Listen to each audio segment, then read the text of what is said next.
What's up, you guys? It's your girl Shamain here, and welcome back to my channel. So it's been some time since I've had my channel, and I just realized that I have not done the TTC tag. So I'm coming to you guys with another trying to conceive video, and this one is just going to be a tag, just answering some questions regarding my trying to conceive journey. So if you have been following my journey, thank you so much for subscribing to my channel and again following along. But if you are new, this is a great opportunity for you to kind of like get to know me and get to know my journey. So if you guys want to stay tuned and keep on watching, obviously make sure you do so. But before you do that, don't forget to like, comment, and subscribe. Of course, show your girl some love. Don't forget to hit the post notification button so you guys are notified every single time I upload.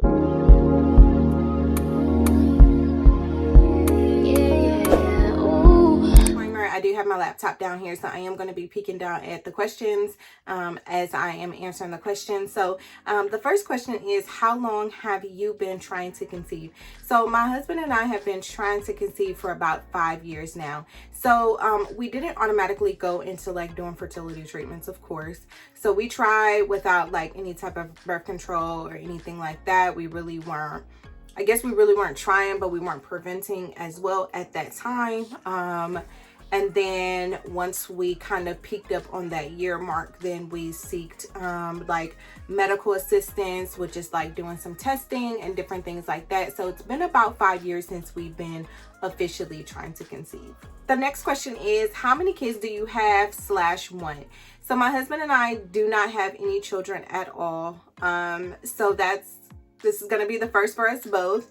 And how many children do we want? So we're kind of split on this. Like, I personally want 3, and maybe I am biting off more than I could chew, but I want 3. And then my husband's max is 2. So my compromise is 2. 2 children is kind of what we have been set on. The next question is, how old are you and your husband? So I am 29. I'm going to be 30 in September.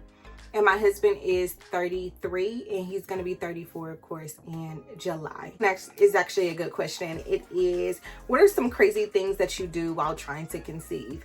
I don't know if I've done any like crazy things, to be honest. I mean, I definitely have eaten the core of a pineapple. So I went through like a couple of months of doing that during ovulation. Obviously having like a whole lot of pregnancy tests and ovulation kits on hand seems a bit crazy for somebody that is not trying to conceive, but for me it's pretty normal, so I don't look at that as being crazy. But again, if you took a look under my sink, you would be like, okay, that's like a bit obsessive. Next question is, does your husband know all about the trying to conceive cycle? Absolutely not. Like, my husband is a man's man. He doesn't really get into that. He damn sure doesn't know like all of the little abbreviations. Like, if you directed my husband to a trying to conceive forum, he would have no idea what the hell we were talking about.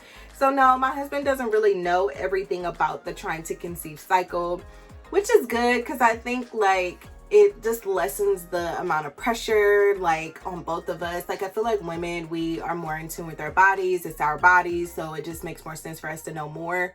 But I don't really think it's kind of like necessary to really tell him everything. Like, I think at first I was kind of like trying to explain things to him like a little too much, but then he really wasn't getting it, and there was nothing wrong with that. So I was just like, yeah, maybe like less is more. So the next question is, have you been diagnosed with any kind of infertility?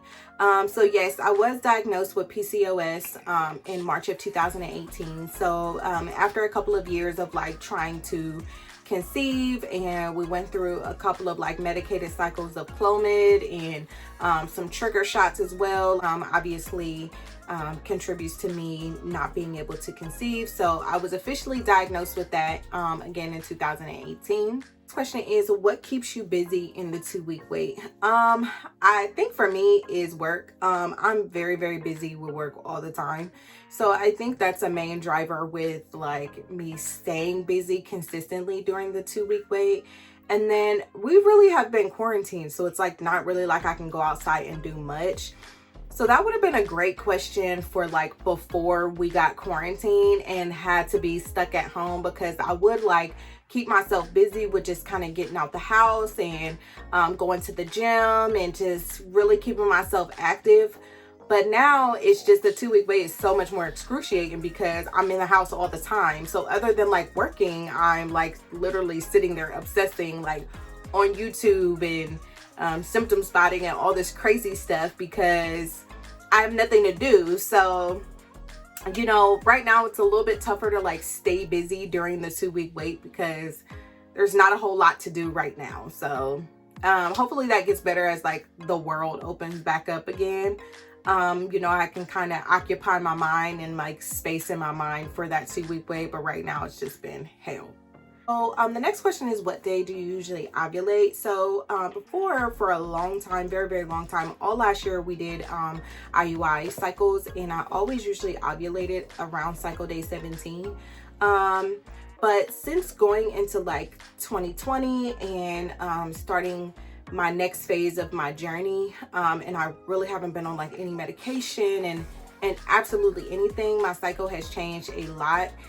So I am now ovulating on like cycle day 20 or 21. So about 3 to 4 days after like where I used to ovulate, cycle day 17 was like routine for like a year and a half. So things have switched up a little bit, and I think it's just because like things just changing in my life. Like since I've been quarantined, like I haven't been able to like really go to the gym and just like be consistent with that. So a lot has changed like in my overall lifestyle in, you know, the past 5-6 months. So my cycle has changed as a result of that. So now it's kind of like cycle day 2021. Next question is, what gender are you hoping for?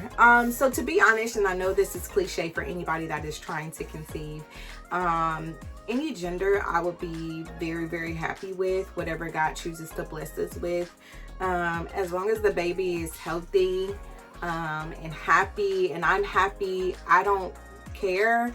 I've always said I wanted a boy first, like, and then a girl second, but honestly it's really getting to a point where it's just like, as long as the baby's healthy, I'm good. I don't really like any gender would you know, make us happy.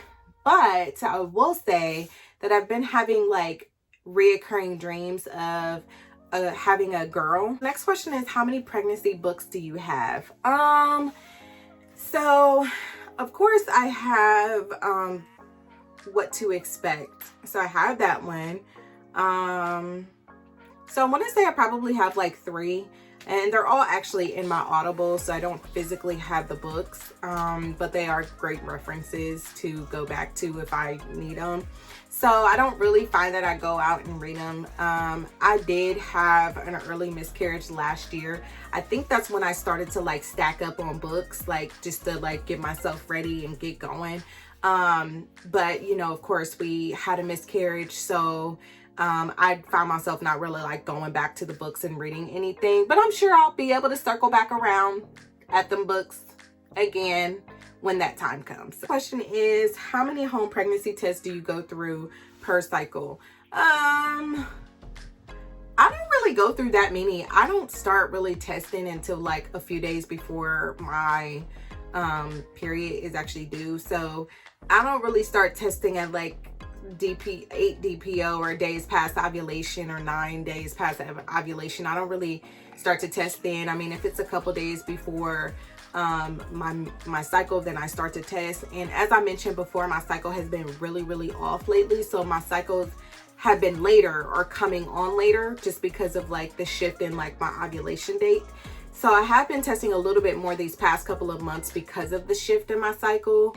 But I probably will go through like 2 to 3 per cycle. I try not to get so obsessive about like peeing on a stick. It's very excruciating. I've been there. So it's not like through this 5-year journey I haven't gotten obsessive about peeing on a stick. Just learning more to just like relax. The question is, what are some stress relievers when you're trying to conceive?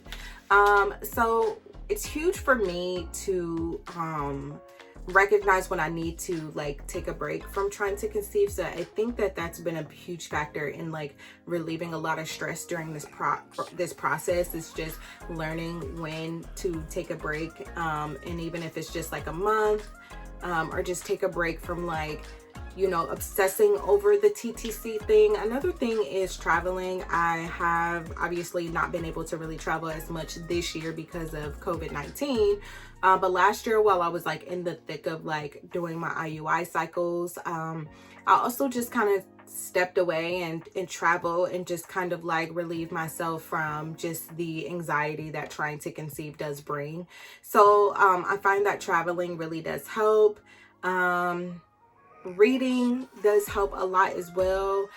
Just surrounding yourself with great people. I think as long as you have like that distraction of like having great people around you and fun times, it also does help relieve a lot of stress as well. So it's a collection or a collective of a lot of things, but mainly like traveling, surrounding yourself with good people, just getting out and doing stuff, keeping yourself busy just really helps relieve a lot of stress. And at times like my job can bring on stress, so I do try to kind of like take a step away and just like light a candle or like, you know, use my essential oils with like my diffuser. Like any small thing that helps like really just like reduce as much stress as possible really does help me.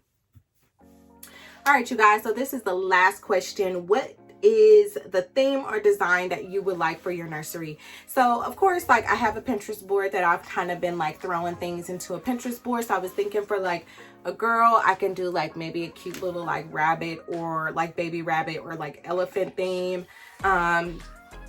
Very like classic white, like nothing too modern. I like just like the little animal theme, and think probably the same thing for a boy if I end up having a boy. But I love elephants, so just between bunnies and elephants are probably going to be my go-to if I have a girl. And then if I have a boy, I'll probably kind of like switch it up to like little baby lions or something. I don't know, but that's kind of what I've been gravitating towards in my Pinterest board. I don't have any like particular colors or anything like that, but the theme is going to be some kind of like baby animal kind of theme.